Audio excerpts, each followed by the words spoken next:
สิตั้งหน้าเนาะไปดองผัวเก่าเนาะมื้อนี้ผัวเก่ามาบอกให้ไปดองมื้ออื่นแต่ว่าแต่งไว้มื้อนี้เนาะตั้งหน้าไว้มื้อนี้มื้ออื่นไปดองผัวเก่า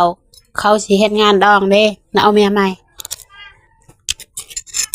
แล้วนี่เขาก็มีเงิน300,000เนาะในโตข่อย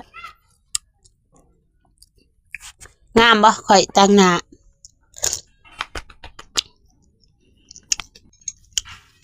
ข่อยสิตั้งหน้าจนผัวเก่ายกเลิกงานแต่งกับเมียใหม่เลยข่อยสิตั้งความงาม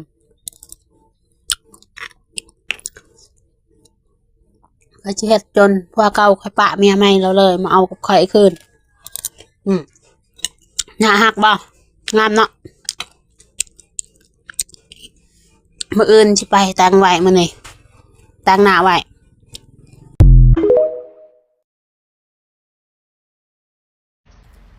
เป็นจังได๋ FC ข่อยแต่งหน้านี่งามบ่นี่เด้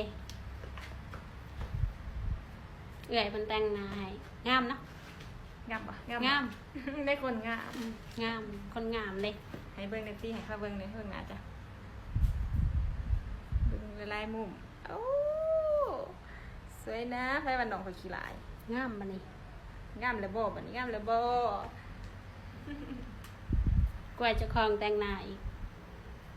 แต่งให้แต่เขาเลยเต็มเลยแต่ง